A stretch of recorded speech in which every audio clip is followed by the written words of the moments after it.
Life without adventure is not a life at all. Hi, this is Mafi of the Mapinical Life and Travel Blog. In today's video, we are going to explore the history of the Royal New Zealand Navy through the Torpedo Bay Navy Museum. But before that, let us find out first the historical background of the Royal New Zealand Navy. So, the Royal New Zealand Navy, or known as the RNZN, was established on October 1, 1941, which is now part of the New Zealand Defence Force. So, among those connections that they have in the past, it is actually the British connection who has the most significant contribution, given that it began life as a small element of the Royal Navy. British practices, attitudes, and traditions inevitably underpin the Royal New Zealand Navy development. British influence has encouraged by the continued practice of borrowing Royal Navy officers to command the Navy or the New Zealand Force. The position of the Chief Naval Staff was held by the British officer until 1960, when Peter Phipps was appointed. So now the location of the New Zealand Royal Navy Museum is at the Torpedo Bay Navy Museum. So it is the official museum of the Royal New Zealand Navy, and it was opened in 2010 to replace an earlier naval museum. So it is now in the Devonport of Auckland. So let's see. The first Royal New Zealand Navy Museum was established in 1974 and was housed in a single room with HMNS Pelome. Okay. The Navy's main administrative facility at Devonport, it was only open to RNZN personnel for 2 hours per week. Through group visiting the base could also view the museum by appointment. So ganyan lang po before, 2 hours in a day lang. In 1982, the Royal New Zealand Navy Museum was moved to a small building on Spring Street at the edge of the HMNZ Pelome. This building proved too small, however. So yan po.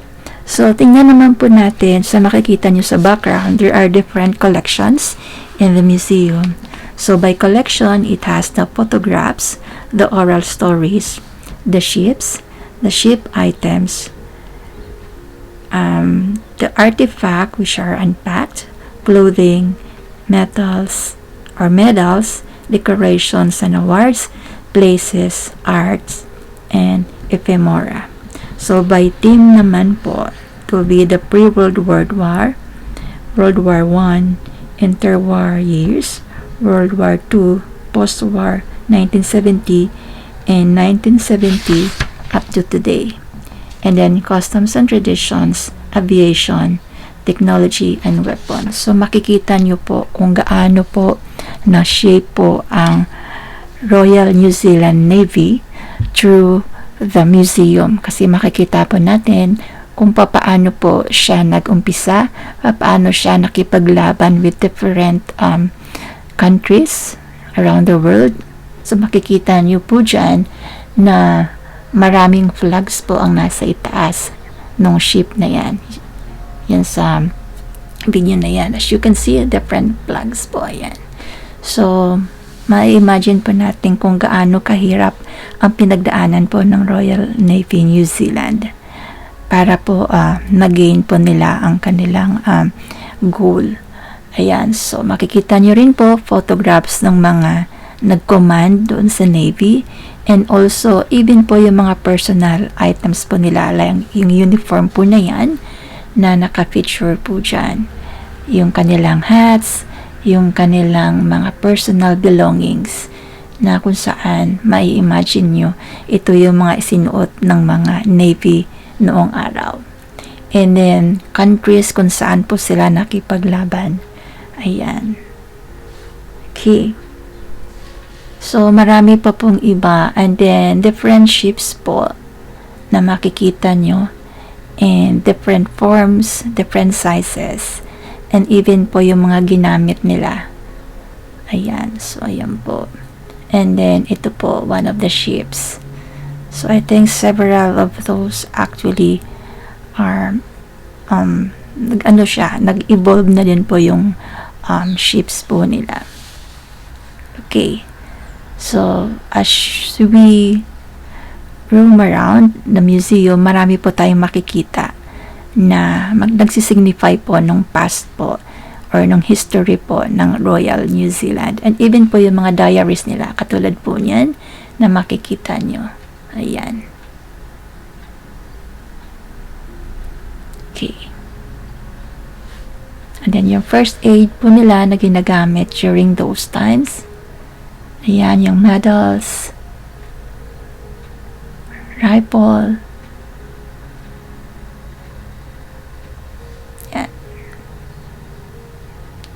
yung mga bombs po nila na ginamit. Okay. So, just continue watching and you will see po more pa.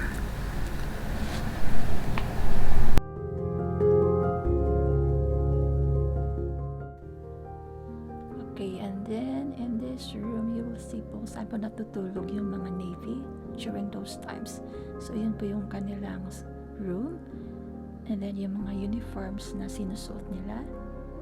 So, pwede nyo po ring subukang isuot. Gusto nyo ma-feel. Ayan po yung kanilang higaan. By the way, meron pala silang parang safety belt para hindi po sila mahulog habang nag-aboard po sila doon sa ship na yun. So, syempre, pag tulog kayo, mauga. So, meron po silang parang safety belt. Ayan, and then yung mga ginagamit nilang sa pagkain nila. Ayan, mga utensils nila. And then, ayan, yung small table. Which is kung nandoon po kayo, parang kikilabutan po kayo. Kasi mafe-feel nyo po yung parang mafe-feel mo na nandun sila, yung presence nila. And then yung hats po nila, kapag natutulog na ibinababa lang po nila sa table, nilalagay nila. And then, yan yung uniform po nila. And then, every detail po nung gamit ng isang Navy, makikita nyo sa room na yan. Okay. This is really amazing. And then, ito po yung flag ng New Zealand. Ayan. And even po, may mga babae din po na Navy nung araw, hindi lang po sa mga lalaki. Ayan, so, and then you can see as well different types of ships na ginamit po nila. May different names din po yan. Pinapangalanan po nila yan at kung saan po sila dadaong. And then ito po yung sasakyan po na ginamit din. And then ito po yung isa sa mga nila gamit sa pang defense po nila. Yan. Okay.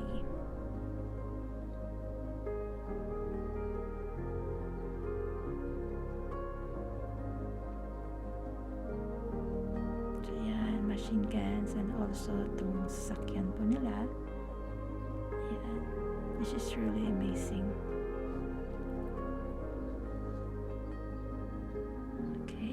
Small details po, meron talaga rin sila. So, you can really feel and you can also imagine the life of the Navy even before. Yan. So, ngayon, ma-realize pa natin kung gaano po ka-importante ang isang museum for a country's history. Para po sa mga younger generations, ma-appreciate po nila kung gaano po nagbuwis ng buhay ang kanilang mga grandparents para po ma-achieve nila ang kanilang mitiin na maipagtanggol po ang country ng New Zealand. Yan, ito po yung ginamit po na parang sa ship po.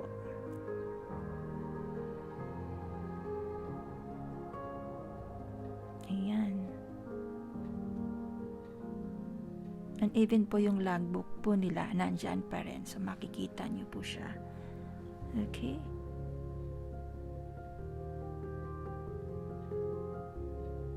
So, naka-preserve po lahat.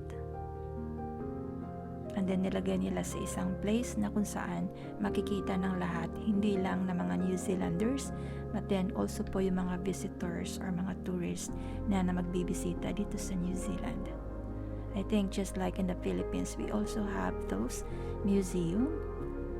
And then, yeah, para makita nyo rin po ang history.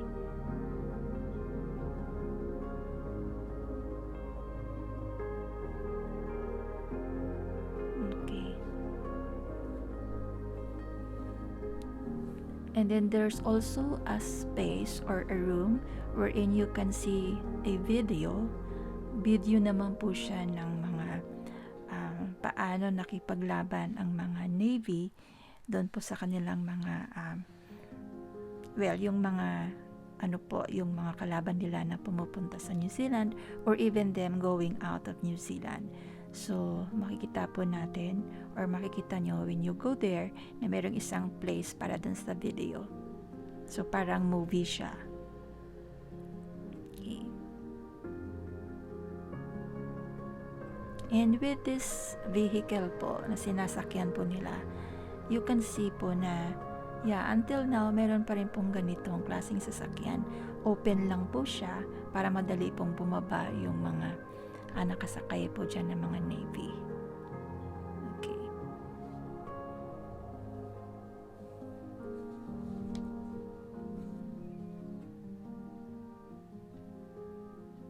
Okay, yan yung pong bomb cones na makikita nyo. And then, so grappling with a bomb.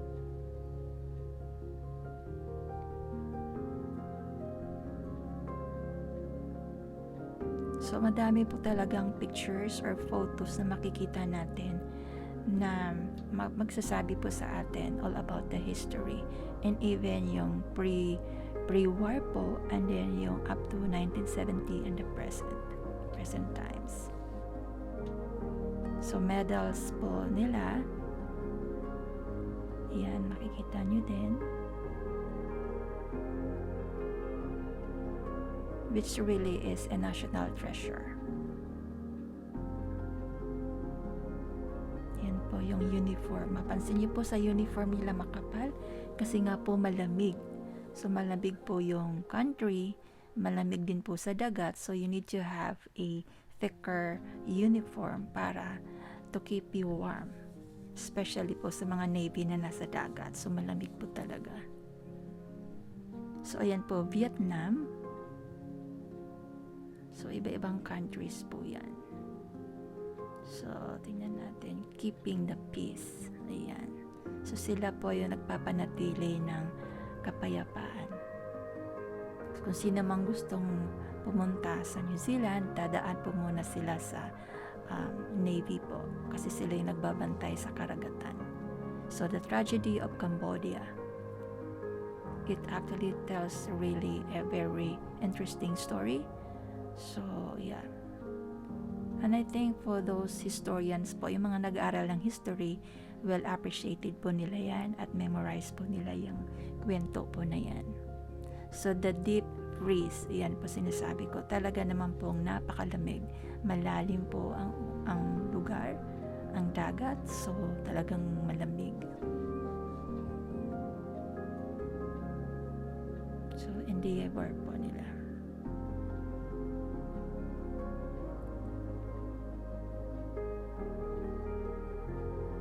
Okay. So, kulang po ang isang oras para makita nyo po yung kabuuan.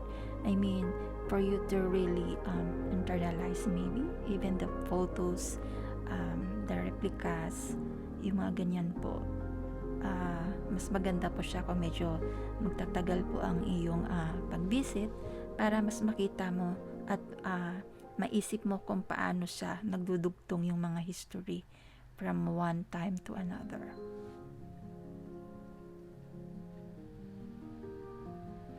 Okay.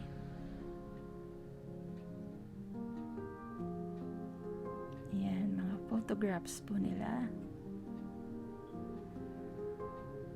Hindi lang po nung unang panahon, and then even po yung current season na.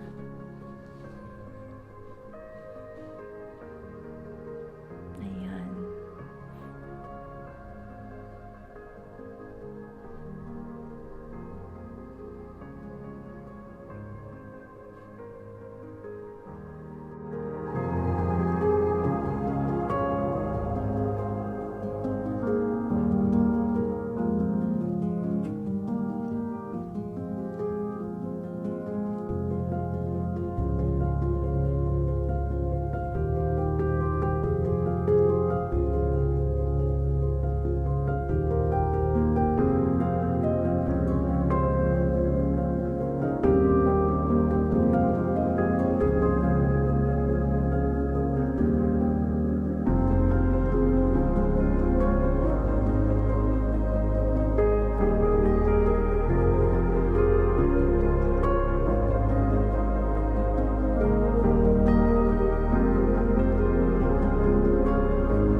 ito po yung room na kung saan pwede nyo mapanood yung video all about the history of New Zealand Navy.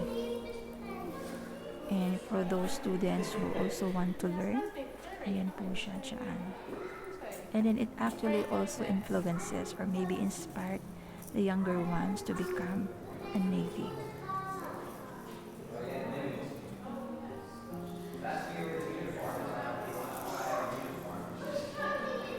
Okay.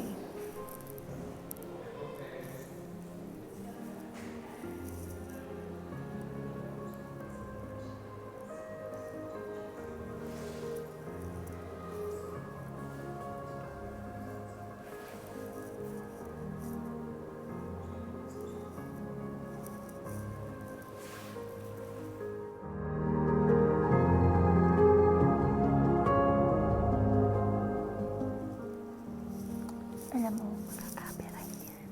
Kaya hindi dapat may salita, may tao.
Okay, and so after that po, marami pa pong areas dun sa museum that they are currently developing. So, hindi pa po siya pwedeng puntahan.